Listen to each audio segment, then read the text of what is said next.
All right, everybody, welcome to the next episode of the Digital Marketing Agency Builders podcast. I'm your host, Tyler Narducci, and I have with me today Greg Kirkham. Greg is the CEO of Wells Digital Media, a marketing and consulting agency. Greg has scaled 3 of his own companies with 7-figure combined exits and has worked with many major companies from Fortune 500 to Fortune 100 level. Greg is currently the fractional CMO for 4 companies that have a total valuation of over $500 million and is the head CMO for Meetopolis, a new online dating and coaching experience. Greg was also the president of 2 solar companies and the co-founder of a third. He does this all while hosting AdWeek's Daily Brief marketing and beyond segment and scaling his own digital marketing agency. And I'm very proud to say that Greg is also one of our Done For You Agency elite members. Greg, your credentials are quite impressive. Welcome to the show. Hey, it's great to be here. Thanks for having me. Absolutely. So we will just dive right into the episode today. Greg, so 7-figure exit, that sounds really ambitious. It sounds amazing. But for most new business owners that are looking for a way to replace or supplement their incomes, what would you say would be the first step that they could take, while they're working to just get their business established and moving in the direction of, a 7-figure exit? Yeah, definitely. When you're first starting your agency, make sure that you're listening to the people who have done it before. Learn what works really well, and then build out processes while making it your own. Right? There's nothing, nothing might be a strong word, but one of the worst things that you can possibly do is not be genuine to yourself, your messaging, and the people that you're really trying to impact. Yeah, 100%. You have to be you, and you have to, what you said in the beginning there, follow the path of, proven success, I think is so vital. We all learn from somebody, and you can take, I guess, the short road or the faster road by just, linking up with people and programs or coaches that have done this before, or you can try and learn everything yourself, trial by error. And, that it can be a little bit treacherous as you're going along. How can agency owners start to gain traction when they're talking about scaling their business? Find your voice. First, find your voice, learn what your potential client actually needs, and then lean into it. You might be going one way, down one path, and then realize that you're on the wrong path, right? You need to find your strengths and lean into those strengths, and then leverage the network that you have, leverage the experiences that you've gained, and then really lean into it and find out what's going to work and actually produce revenue for your business. Yeah. When you say find your voice, I think, on another episode, I was talking with Annika about copywriting and everything. And she was talking about how one day she really but in the beginning, she really wanted to have, Moxie be her agency, and like the name and branding be all Moxie or whatever. But she says that when she finally got over that fear of becoming the face of her agency and putting herself out there, as, the copy, queen essentially, and going after that whole lane, that her agency was able to, really ramp up revenue and everything. And I think that was kind of, a really good example of finding your voice, right? It's not being afraid to become the face of your brand, if that can add, and in many cases in the agency space, it definitely can, owning, your lane, your channel, whether that's, the service that you provide, and often who you provide it for, meaning your niche. So, I would completely agree on the whole finding your voice thing. But it does take, and I think it also does take time, like you said, looking at the services that you're doing, and finding out what you like, what you don't like, and leaning into the things that come natural to you. And not just trying to force it because you think that's what needs to be done, but trying to find, where that sweet spot is of, being the voice and finding those things that you like doing, and that it just kind of flows a little bit better. At least that's what happened in my agency. I started out viewing, a lot of just social media stuff because I loved, being on social, and I loved the content creation side. And so I was really leaning in and doing that. And then I kind of shifted into paid ads and learned that whole world and really learned to love paid ads. I only very recently, like within the last year, stopped doing my own paid ads because I just enjoyed that part so much. So when you find that thing that you do like, I think it can make your business a lot more enjoyable and easier to scale. Yeah. Well, For sure. and your potential clients or the audience can sense when you're not being genuine, Yeah.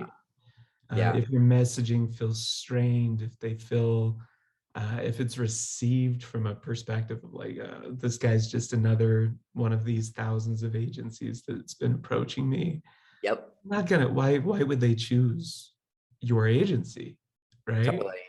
Totally. You know what the big risk you run in doing this is like it's in the sales process, right? So where that whole like, oh, these guys are just some other agency trying to get my money, that comes up on the sales call. And in that there, in the DFY agency program, we teach 2 call close process. Call number 1 is discovery. Call number 2 is where the pitch happens. And there's so much importance in that call number 1 discovery, because that is your call to build rapport, let them know who you are, and really convey to them that you genuinely care about the results that you're going to get for them, and that you genuinely care to help them grow as a business, and that you're not just looking for their money, not just looking for, a few retainers, and then spend them out like so many other, bad agencies in the marketplace right now. So I think, your time to shine and be genuine, like you're saying, it's really short, and it's in that first call when you meet them. Yeah, it's, you know, with every business, they may have 10, 20, 30 agencies approaching them on Yeah. a weekly basis, right? Or monthly basis, whatever it might be. Uh, for me personally, with my agency, what we've done because of the consultancy side, right? Like we Yeah. started off as a consultancy Yeah. for the past 15 years. What we do is we offer the initial value immediately, right? Right after the initial consult, and on the second call, we've already built out a strategy, Yeah. right? This isn't, it's not necessarily something that everybody needs to do, but if you can build the value in your agency and build the trust between you and the potential client, they're Yeah. more likely to go with you. People buy from people that they like and that they Hmm. trust. Yeah. That's why I say like we offer a sales script that helps give you a guideline on what you should be talking about and when in general terms. But I'm always like, guys, don't read the script word for word. Like, don't sound like a robot. Like, you need to have a human conversation. You need to make a real human connection. And you need to really be, in many cases, shutting up and Yeah. letting them actually talk about them and their business and what's going on, so that you can really connect. Because people, at the end of the day, like people want to be heard and they Yeah. want to be understood. And, business owner that's, maybe been burned by a few agencies, which is really common these days. They want to have those concerns heard, and they want to feel that those things aren't going to happen again, right? And it's on us to really make that connection, uncover those pain points, and really land that more emotional connection that gives them the trust that you're not just going to be another agency that does that you are going to care about them, and that you are going to do what you can do to provide value and you know ultimately get them the results that they're after. Yeah, definitely. Well, and especially when you're working with scale, right? For me, at least, what I prefer we do on the initial call is Mhm. basically just shut our mouths, ask those key questions that are going to be able to help guide Yeah. on the second call or through the other consultations or meetings on a monthly basis or weekly, whatever they prefer. Yeah. And then shut our mouths, let them talk. um, you know, you're going It's to get huge. so many more people that want to do business with you if they feel heard, if you're actually listening and you actually take those things that they're expressing, and if you offer real value, right? And the more people that you can offer value to, the more money ultimately your agency is going to bring in, and the higher the retention is going to be Yeah. because they trust you. So you're going to be able to grow that agency uh, much faster than just using a script and just going off of the script constantly, right? Yeah. I tell my guys, ask questions and then shut your mouth. Totally. I think, if you just shift your mindset, and like mindset is such a big part of this, but like if you just shift your mindset from thinking our goal as a business is to grow our revenue and our bottom line to our goal as a business is to grow our clients' bottom line and really help them succeed in the best way possible. If you kind of make your business goals the success of your clients instead of just your bottom line first, then a lot of other things can naturally snap into place. And there's this magical thing that happens when you shift your mindset into making sure that your clients are happy. The thing that you wanted anyway originally, which was your bottom line, is going to grow itself, right? But when you're focused on only your bottom line and driving that and not really that of your clients and what you really want for them, then things get turned a little backwards, and that starts coming out on sales calls. That starts coming across in your client communication. And then, you're not able to build that rapport. You're not having those good connections. You're not trusted by a lot of people. And I think that's where a lot of things can go wrong. So if you just come from a place of being genuine, truly caring about your clients and wanting them to succeed, then a lot of things are going to fall into place. One of which being your own bottom line. Absolutely. And, especially like when you're on the sales call, it's easy to get carried away, right? Yeah. It's easy to offer all of these upsells, all of these other things that may not actually serve the client the best way possible, right? You can create, I like to create a strategy, start off with the basics so that you actually understand the client. And then if you see other opportunities, add them on, offer them as an option to be able to help boost that client, but don't come from a place of selfishness and greed, right? Yeah. But I think we have to say that, and we have to talk about that, because there's so much of that in the space right now. Like there's so many young entrepreneurs, and I love working with entrepreneurs. It's like my favorite thing in the world. But there's so many young entrepreneurs out there that, instead of just really truly wanting to make an impact, and like that's like we need to talk about that kind of stuff, because that's what good, ethical, successful businesses are built on, right?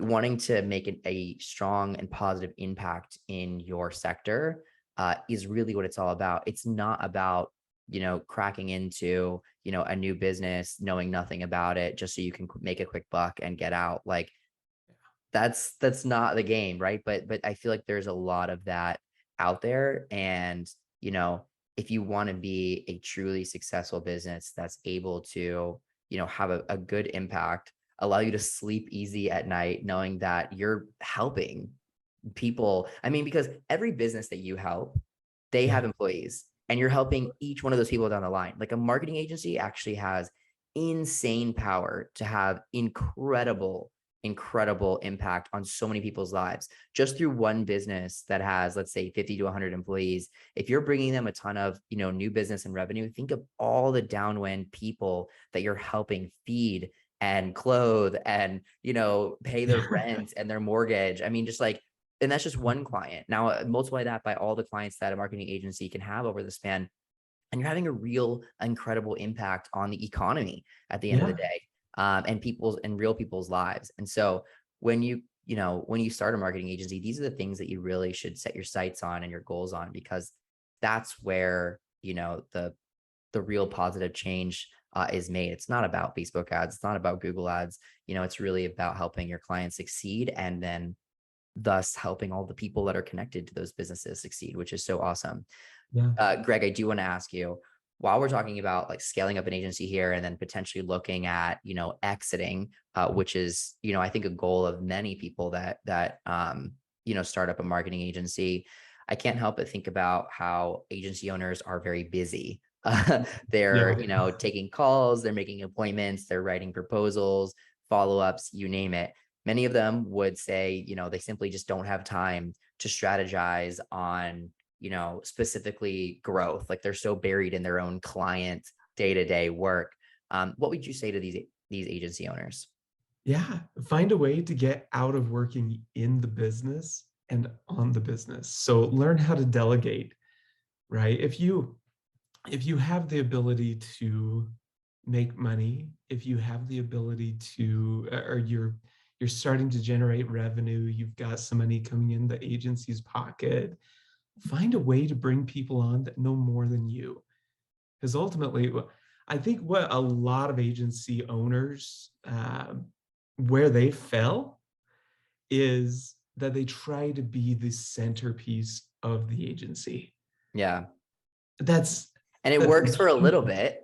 Like it yeah. works in the beginning, right? Like it helps you, be that lone wolf that's, getting like that's how I broke out of my 9 to 5, right? Is I did everything. I did the sales, I did the fulfillment, I did the marketing, I did it all, right? But that you run into that wall really quickly afterward and you're like, okay, wait a minute. I don't think I'm actually even an agency here. I'm kind of just like a power freelancer. Yeah, you're a power freelancer, a solopreneur, whatever you want to call yourself. You are the centerpiece versus an actual business, right? Yeah. Once you reach the stage where you're bringing in income, like try to put some of that income toward finding other people, finding a team, right? I try to find people that know more than I do Yeah. as fast as possible. I'm talking like as soon as I launched the agency side, within a week, I had 3 people already signed. Um, my project manager, my sales team, and then my appointment setters. Right, Yep. those were the first stages that I took. I guess the first people that I found, so that I can scale because I don't want to do it all. Yeah. Right. For sure. For sure. No, and So I think it's one I had a misconception when I got into this business, and I think a lot of other people do, that you have to have, a ton of revenue coming in to be able to afford those people before you bring those people in. And that's like this false narrative that we tell ourselves. And what the reality is, you can bring in these people on a per project basis and pay them with the revenue that's there demanding their presence in the first place. yeah. So, bringing in white label fulfillment, bringing in contractors that can do the work, like they're not paid until there's actually work for them to do anyway. So you can have the space and time to go and make these partnerships and put those people in place before you're, getting the work. You don't, because the other way sucks. You get the work and then you're scrambling to try and find somebody to do it. That's not you. Oh, And that doesn't ever work out. And that's one of the reasons that the Done For You agency program has the pre-vetted contractors list, so that, and our elite fulfillment team, so that when people come in, they know from day one, they have that fulfillment taken care of. And they don't have to scramble to find anybody. Like they have rock stars ready to A, give them case studies to market their agency with, and then B, fulfill on a dime at a much higher level than typically the agency owner can. yeah, definitely. Use that as an agency owner, right? You want to delegate as much as possible. Yeah. So the elite program with you, with the Done For You program, right, Yeah. has been a lifesaver. I can shift all of these clients over while still maintaining, um, accountability too, making sure that I can give recommendations based off of real values, based off Yeah. of real analytics, without guessing or playing the whole mind game trick that a lot of agencies go through of, oh, just wait a little longer, right? Wait a Yeah. little longer for the results. It's fine. It'll take another 6 months, right? Totally. Instead, And I can give real it value. also gives you confidence that you can sell, Like people lack a lot of confidence on sales calls, or their closers lack confidence because they're scared that if they do sell it, they may not be able to fulfill it at the high level that they're trying to sell it and pitch it as. And like, that's real. So, even just the simple thing of having those contractors in place that can knock it out of the park for your clients is going to make your sales process so much smoother, because you're going to have that confidence. That confidence is going to come out in your voice, or your closer's voice. And you'll be able to close more deals because you know that you're doing this company an absolute favor by selling them, because you know that you're going to be able to help them. Yeah, and you don't feel like you're telling some sort of lie, right? Yeah. You're not lying to them. You know that results can be taken, or that they can actually receive those results, versus saying, oh yeah, we can totally do that. Yeah. And then you're scrambling. You're not confident that you can, right? No. And you know what? Like, people are so much smarter than we take them for. Like, if you're not confident in your ability to fulfill, it is going to come out. Like, you could be a great actor, but it is going to come out in the tone of your voice, in the way you say things. And, when that lead on the other end of the phone hears that shakiness, or that, stutter, or that hesitation in your speech pattern, they're going to pick up on that. And it Oh, is really sales repellent, honestly. yeah. So confidence, it does wonders for sales. And that really does come from knowing that you can knock it out of the park. Greg, how does a business owner that's working on growing to 7 figures manage a work-life balance? And is there even such a thing as a business owner? Um, this is where it gets tricky for me, right? Yeah. Because I haven't been the best at this, honestly. Like, I will work 16-hour days if I have to. But since I've become, as you get into it and you become more mature with it, and you understand how to delegate properly, that work-life balance becomes more realistic, right? You might work 8 to 10, or 6 to 8, right? Right now where I am in my stage, I work anywhere between 4 to 6 hours a day, right? Because I've learned how to delegate. I think it really does come with maturity. Does that make sense? Yeah, for sure. I think it comes with maturity, like in a business sense, like getting Mhm. in there and doing it. Like, you're not going to be able to reduce your work hours until you've actually learned the process, created an SOP, a standard operating procedure document, Yeah, pass that over to somebody, taught them how to do it, and take it off your plate. Right. yeah, Like, that's kind of the nuts and bolts of removing hours of work from your day. Right. yeah, It's finding out, what am I spending most of my time on? And can this be done by someone else? And if it can, learning to record that process. One of my favorite softwares in the whole world is Loom. oh So yeah, a quick screen record that you can do immediately, and speak over it as you're doing something. That's how I teach all of my VAs to do anything. That's how we talk back and forth between my ads management team with Loom. Everybody uses Loom, and So Be Viral, really, to just get quick, things across. And it's really great for building standard operating procedures, and then slowly removing those things. But like you said, that maturity doesn't come naturally. Like, you have to do the process yourself, learn it, do it, and then pass it off. You can't hire a VA and say, hey, I need this thing done, figure it out. oh, Like, it that doesn't poor work like that. VA. I know, like that poor, yeah, exactly. That poor VA. Like, it doesn't work like that.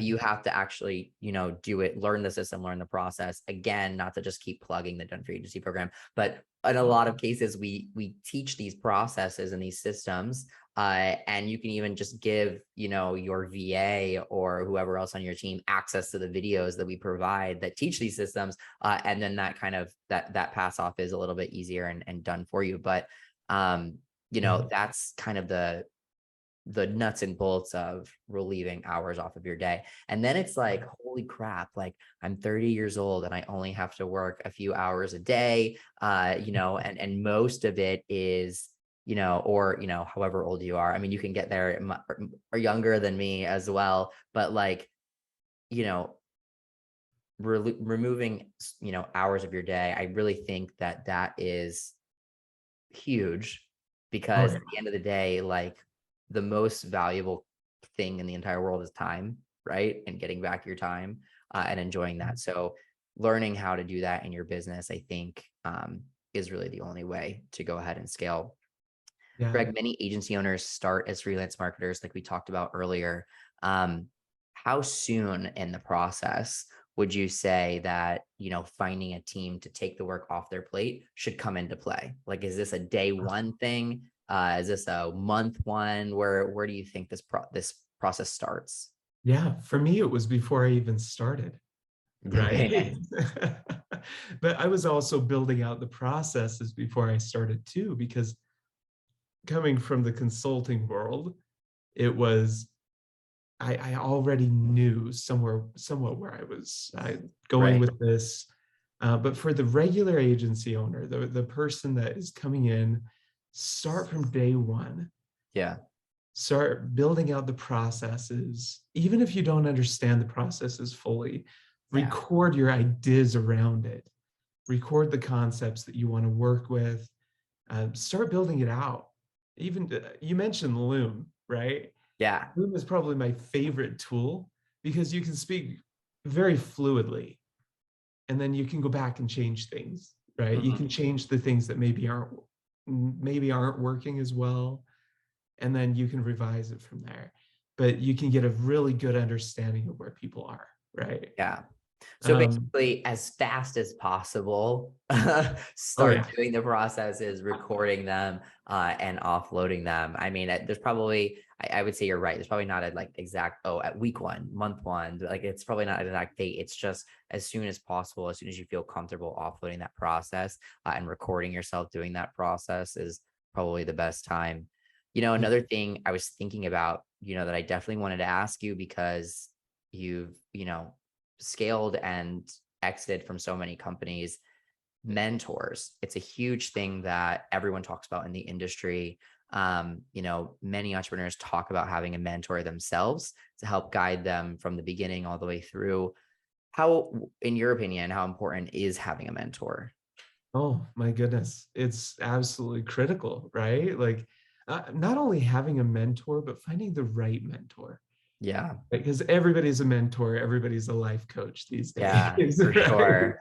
For sure. I mean, it's dangerous, because you could just like fall into a trap of someone who says they know what they're doing, and then it's totally leading you the wrong way. So Yeah, is there certain ways to find the right mentor?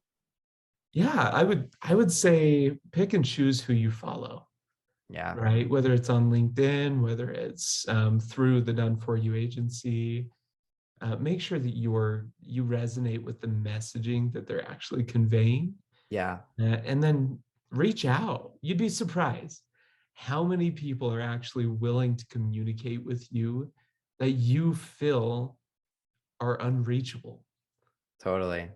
Yeah. right? You A could lot of DM just about anyone. Doesn't mean they will write you back, but it doesn't mean you shouldn't reach out, right? Yeah, I mean, even if there's one that you really, really resonate with and you see their expertise, reach out, get to know them. Don't necessarily pitch them off the bat like, "Hey, can you mentor me?" Right? Yeah. I think one good way to reach out to them, that I've seen other coaches talk about, is offering them some type of value up front, Yep. right? Like if you're good at copywriting, like offer to write them a free email, right? Like I recently had somebody reach out to me. Like I get a ton of people that want to partner with me, and offers, and like all types of stuff. And like my eyes Mhm. just like glaze over, because there's so many that come in. But one I stopped and I fully read and engaged with, in a full email chain last week, because he came in and he was like, "Hey, Tyler, I see your ads all the time. I see your stuff. I really like what you're doing. I think I could write you an email that would convert really, really well. Totally free. Do you want the email?" And I'm like, "Okay, let's see it for sure. Why not?" And he sent me the email, and it was really freaking good. Like I was really impressed with the copy. I mean, really, really impressed. And so I'm going to, load it up and send it out, see how it performs. If it performs well, I'll totally work with the guy. And I think, I had another one actually reach out to me 3 weeks ago, I want to say, and he was like a local guy down in Miami. I'm based in Fort Lauderdale, and he is a video editor, and he saw my video ads as well, and said, "Hey, I think I can make a really good one for you. It would have a model in it, and this is what we would do." And I was like, okay. I asked him for his pricing. He was like a young guy, like you could tell he's like just getting started, but he had all these ideas, and his pricing was like super low. Like, if we do start working together, I'm going to coach him on like, maybe not to raise my price, but to raise his prices to other people. The value, right? Yeah, totally. Like it brought a ton of value. Right. And so that's, coming from someone who gets a lot of these like types of, offers and people that want to work with me, like those are the kinds of things that stand out, right? Like when you want to provide value up front, I would say that is a good way to reach out to somebody when you want that type of relationship. Yeah, and for me personally, I probably get 300 messages a day, right? Yeah. For me, I resonate really well with the people that are genuine, that actually want to know me, Yeah. instead of going straight to a pitch or asking or demanding that I mentor them, right? Yeah. Yeah. Honestly, I think the worst, I think the most, the worst ones that I got, like I literally laugh, was, "Hi, I'm so and so, and I'm the best damn salesperson you're ever gonna meet." That was like the first line, and I was like, oh "Oh no. no, like God no." So if you're listening out there, don't do that. Don't open with that. Please Uh, don't do that. no. Greg, how do you know when your business is ready for a potential exit? Let's say you've had it for a few years now, you're scaling. Like, at what point do you look and say, okay, maybe someone would be interested in this business? Yeah, for me, it's usually at the point where it's self-sustained, right? I'm not the main holder, the one that everybody's relying on, right? I've delegated those tasks out. I've got consistency in the revenue, in those margins, right? Yeah. And then I can comfortably step out and be able to either offload it, partner, or sell, knowing that I'm offering the true value to the purchaser, or they've got the systems in place to be able to help ramp it up. I think, Is there a specific revenue or profit, or is there a margin percentage and a top line revenue number that yeah, you would look for before you would even consider it? Right. Like if you're making like $50,000 a month and you're profiting $20,000 a month, like in my head, I would have just assumed that that's too low at that stage. But like at what point, in your growth, is it not too low? Like what is there a magic number? for me, I look more at the scalability of the niche, Okay. right? If it is a purchasing company that has a stronger scalability than me, that will sustain the business, but then also anybody that I'm working with along the way, right? Say, I hope that made sense. Sorry, I was on a different train. Anyway, It's okay. You're talking about having an investor that is able to continue growing the business, right? yeah, But at at what revenue number, or what, profit, along with what profit margin, is that investor even going to be interested in talking with you? yeah. So I've gotten, I mean, I exited one of my agencies right around, it was at 250,000 a month. Okay. Um, And that's the not, and the margins were, no, it's not it. I was expecting like that it had to be even much bigger. So that's opening yeah, my mind to realize that you can sell a business that's even yeah. smaller than what I originally thought. And then profit Yeah. margins at that are what? Yeah, I with any of the add-ons, any of the upsells and everything all calculated in, I usually look between a 25 to 35% profit margin on top of Okay, that.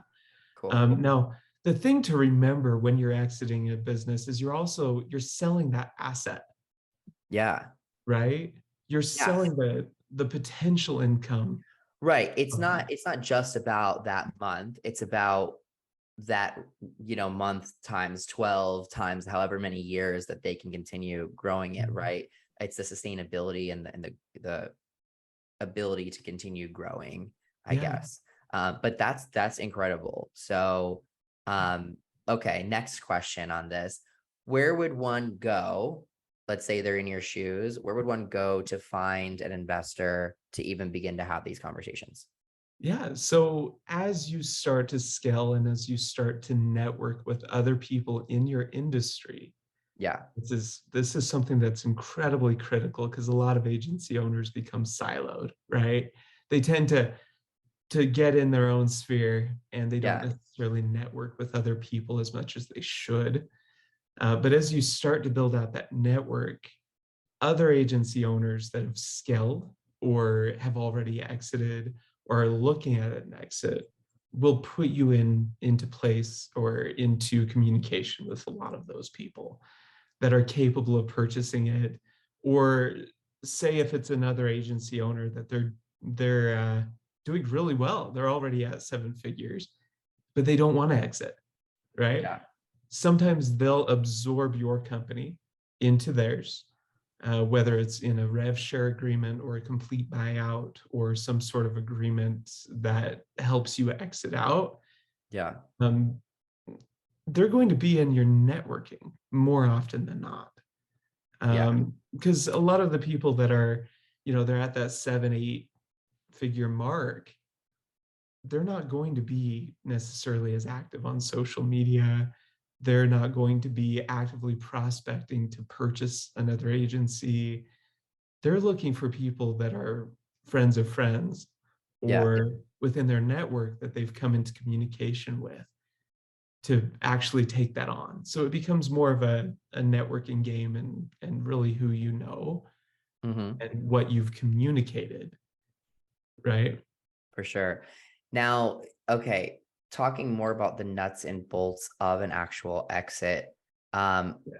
I guess like once you meet an investor, right, and you start having these conversations and you're showing them your books and you're showing them your numbers, does a lawyer need to get involved? I imagine to start writing, the agreements that you would come up with. Like I imagine, like you're not writing that yourself, right? So like, what tends to happen? What needs to happen then? I would engage an attorney immediately. Yeah, Once there's a real offer or potential offer on the table, when you're at this stage, you need, I don't know about you, right? But I'm not an accountant. yeah, I'm not an attorney. I, I'm great within my sphere, right? yeah, yeah, I want to give that responsibility to people that know what they're doing and have the best interests of both parties in mind. yeah. Right? So I would shift that as much as possible. Yeah. For sure. Yeah, I would definitely want to bring in a lawyer that's like well trained and versed in acquisitions to Yeah. handle the process for me because I mean, like, I've never sold a company. I've had to be viral from the very beginning, which is like my baby. Like I don't even think I want to ever really sell to be viral. I mean, Yeah. at least not at this point in my life, maybe down the line sometime, I don't know. But Sure. at this stage, like I can't really ever see myself doing it, but I would 100% want to bring in, a legal team to even help me like first off, get the best deal, right? Oh yeah. Like they would know, like really, I think you would need someone that's well versed in acquisitions to even let you know really the true value of, the business. Like, how would you actually calculate, I guess, the value of the business? Yeah. So most of the time it's based off of the EBITDA, right? The profit after the soft and hard costs, Okay. meaning after all of the expenses. Usually we'll calculate that valuation based off of that. Now, one other thing that I highly recommend is and this isn't just a plug because I am a consultant, but use a consultant to make sure that you're exploiting all of your areas, or that you're exploiting might be a harsh word, but that you're utilizing all of your available resources to maximize your value and your profit potential. Yeah, for sure. Um, Along with an accountant who is going to give you a true valuation of your company, and then the attorney to make sure that you're leveraging that expertise to get as much as possible for that valuation, with it being beneficial for all parties involved, right? Yes. So Yeah, let's say you said, what was the acronym to find the profit after soft and hard costs? yeah, a bit that. Uh, EBITDA. What is it? What are the letters? EBITDA.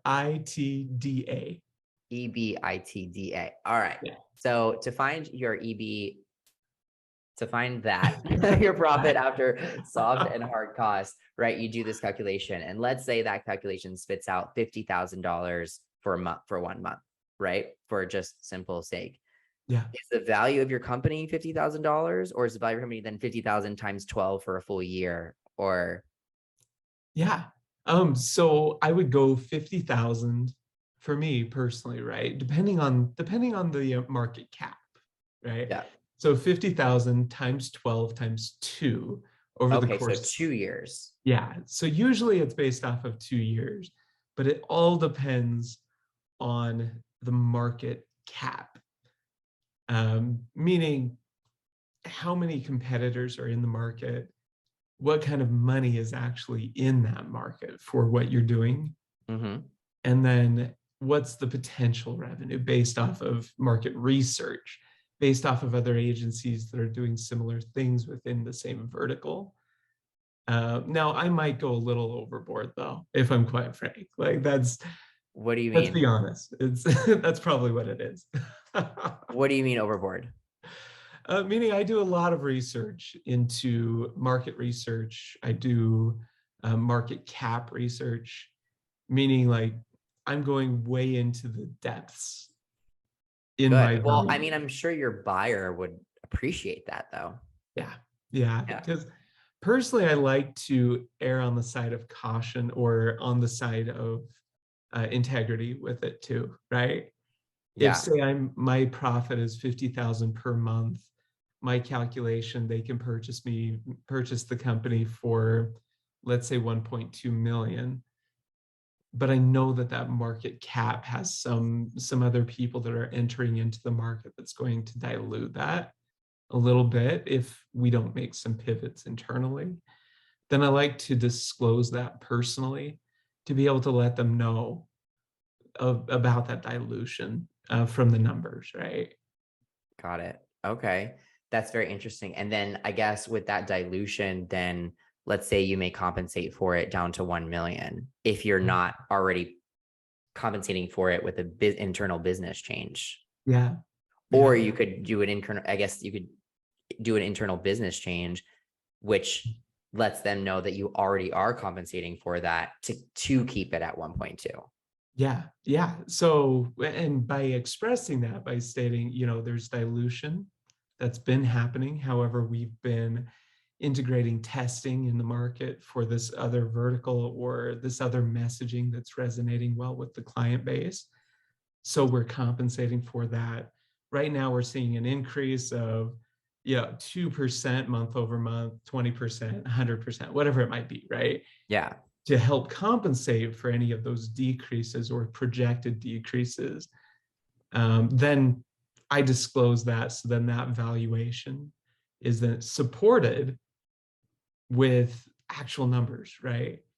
Now, this might be a little too into the depths of what would be expected, but I like to do that just to show the compensation, because they're going to, in the discovery phase for any company that is acquiring another company, like when when that company is providing their books to the purchaser, Yeah. they're going to discover all of this anyway. I would Yeah. rather err on the side of caution and just disclose all of it, plus the recovery, plus any other ongoing efforts to For help sure. compensate for it.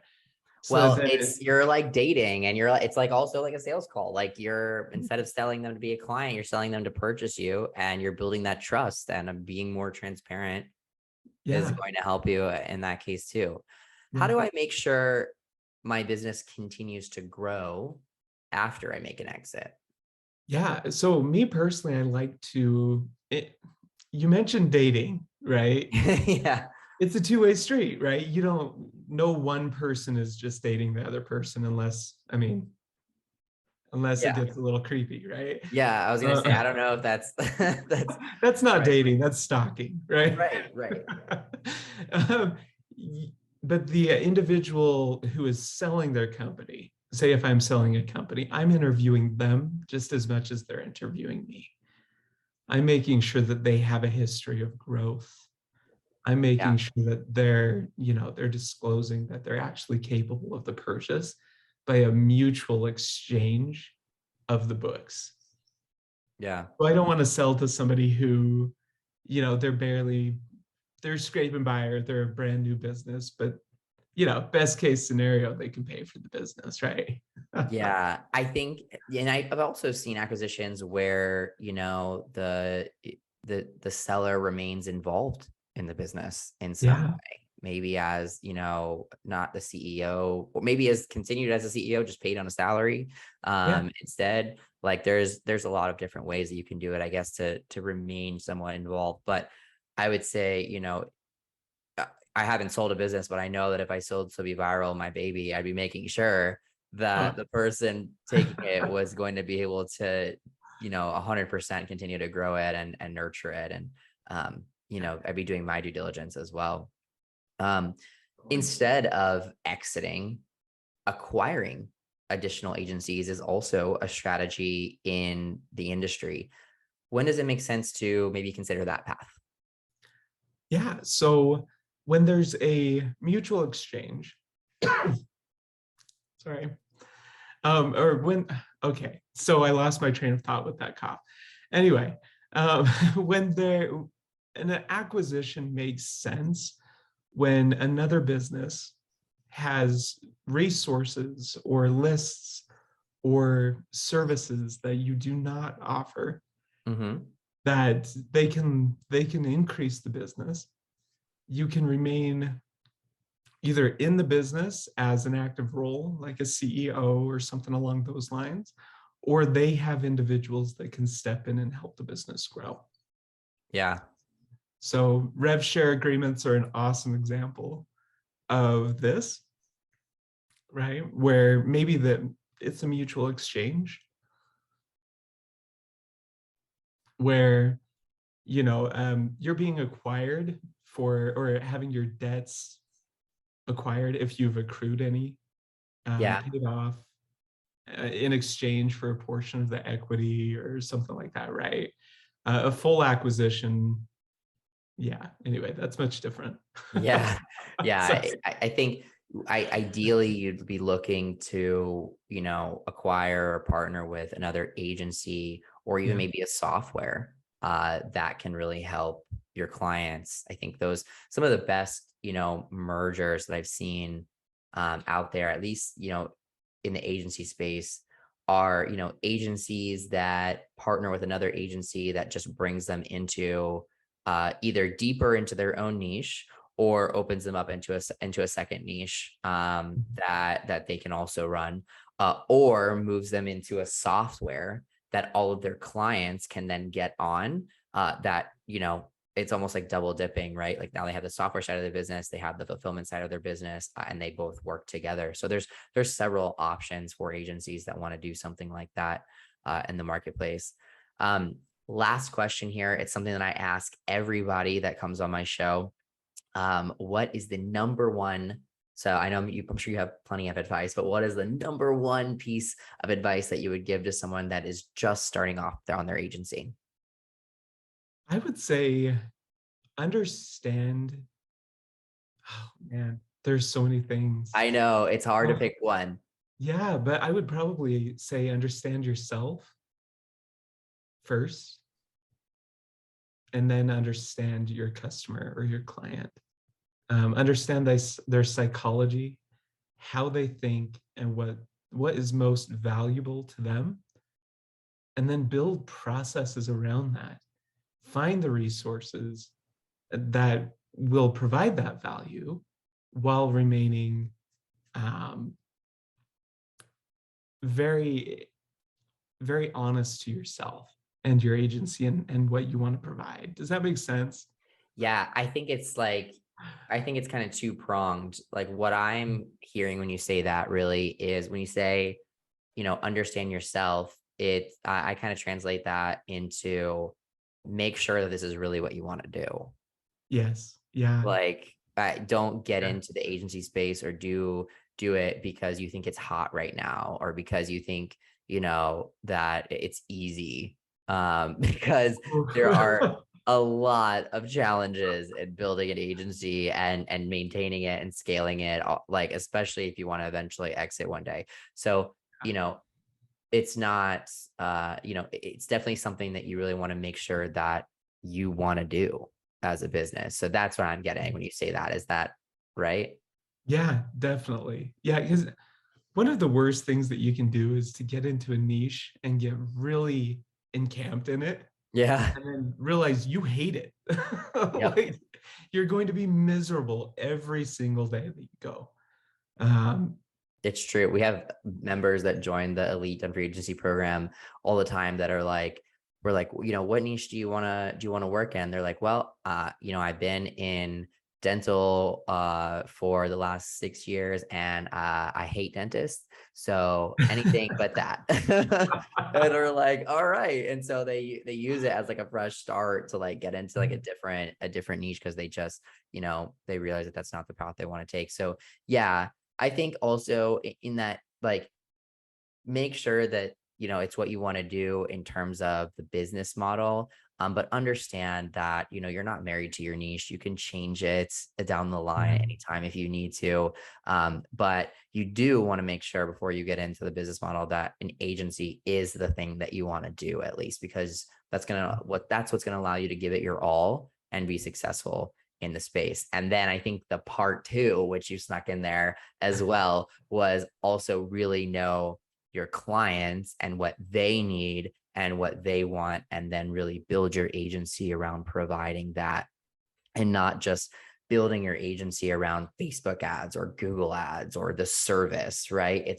It's what I understand about what you said, that is yeah, it's about providing a solution to your clients' problems. It's not about giving Facebook ads or giving Google ads. It's about providing a well-rounded, customized solution yeah, to your client's needs. And if you're in one niche, let's like say you're in insurance or you're in, chiropractic or kind of construction, whatever, generally their needs and wants are typically the same, which allows you to replicate your processes and continue to grow. So everyone recommends a niche, but truly understanding what makes your niche tick is going to make you successful. yeah.